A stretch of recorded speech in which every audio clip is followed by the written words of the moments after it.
Peace and blessings, everyone. Welcome back to the Humble Servant Homestead, guys. Today, yes, I am out here in the goat pen, guys. Now, you all may be wondering, hey, Mr. Humble, what are you doing out in the goat pen this time of night? So, guys, yes, what we're actually doing here on the homestead is pretty much getting ready for breeding season, guys, okay? So what does that mean by breeding season? We're actually getting these females ready to be bred by this billy right here that we have.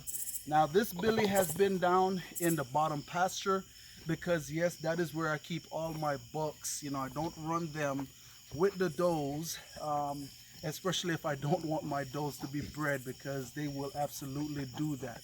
Okay, and as y'all can see, this little fella here, he is ready. Okay, so just to kind of give you all a little bit of a backdrop of, and I pray he's not peeing on me, because they do tend to do that when they're getting ready to get into the uh, breeding, guys. You know, they get themselves real stinky and mucky and all that different kind of stuff. But just to kind of give you all a backdrop of what I did inside of this pen right here, leading up to breeding season. Okay, what I've done, I went ahead and took out all of the younger does out of here. When I say younger, they're right at about, say about 6 to 8 months old. Okay, those does, even though you can breed them, typically here on the homestead, guys, I like for my does to be at about a year and a half. If they're a year old and they have real nice big frame, big structure, I will go ahead and I will gauge that to see if I will let them go with my billy. But one of the thing is, I don't want to breed any young does that is not ready yet to be bred. Simple reason why, don't want to run into any kind of complications, you know, stunting that doe. So I like to let my does grow out to at least about 16 months old or so, and then I will put them with the billy. But like I said, what I've also done, I went ahead, took out all the younger does. I have one little young billy in here that I'm going to go ahead and take him out as well. Simple reason why, because this little fella right here is prime and ready. He is in heat. Any competition inside of this pen, guys, he will tear it up. So I am going to go ahead and get that little buck that I have in here out. He's right at about, I say about 4 months old.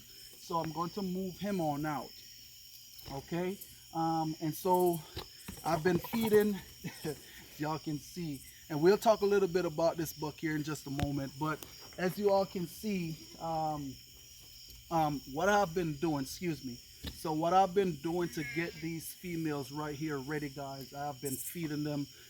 Absolutely, I feed my goats well all the time, but I did kind of step up on some alfalfa to feed. Hey, come on now, stop it, cut it out.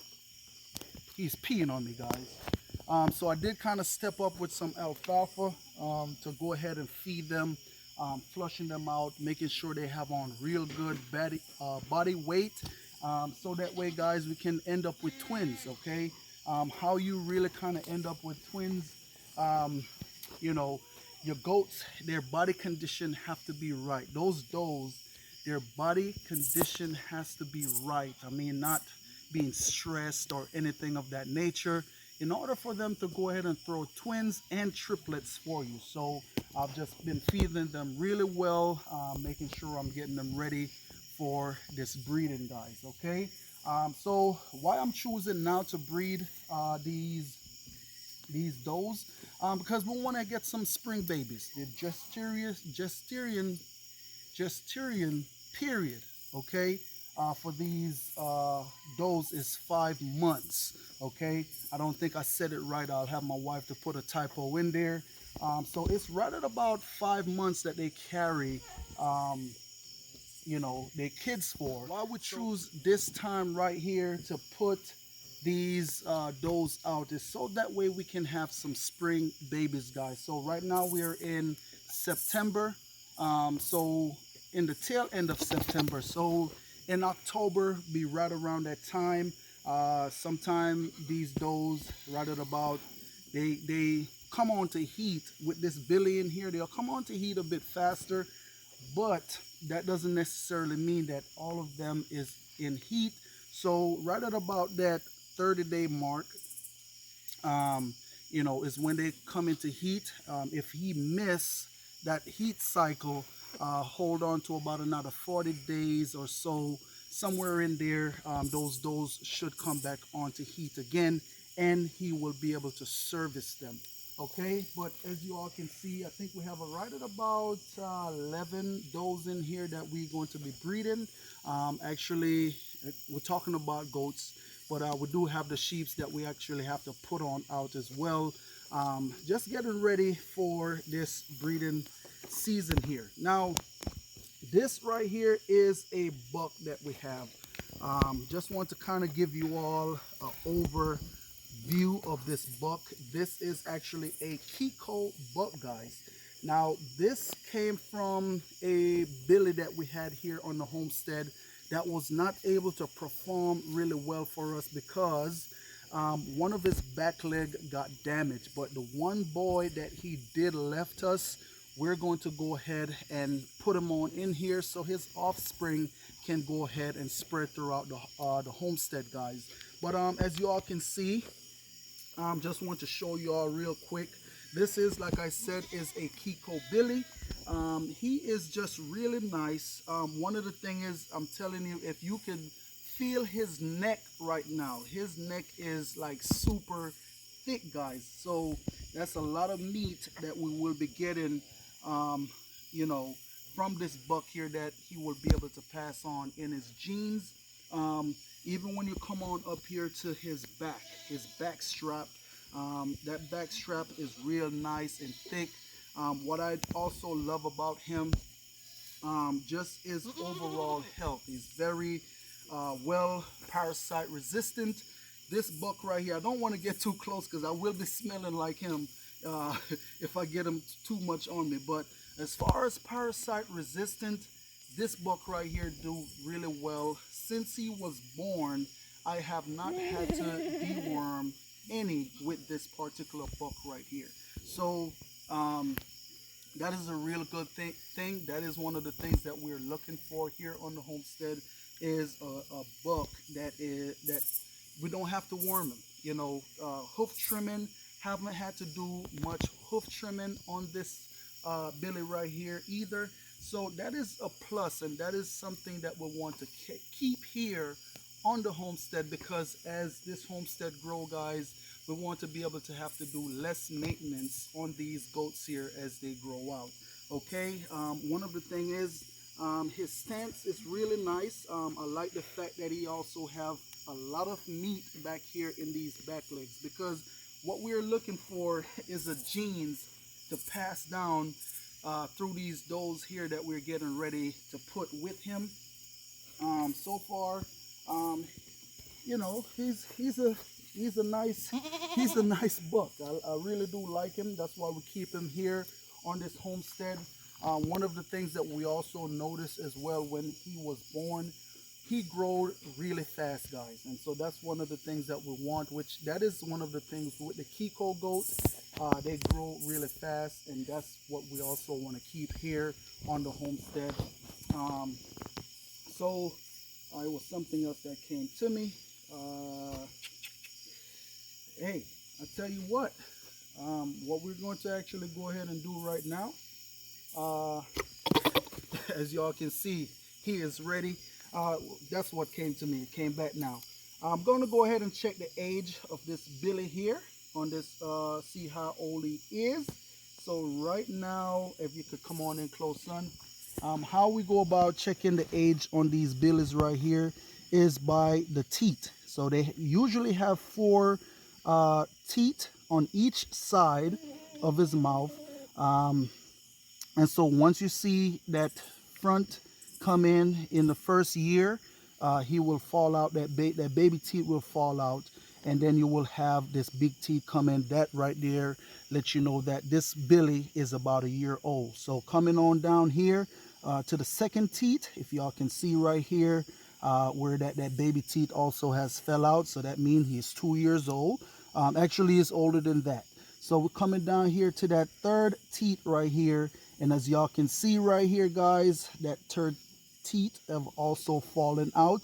So the actual age of this billy right here is 3 years old.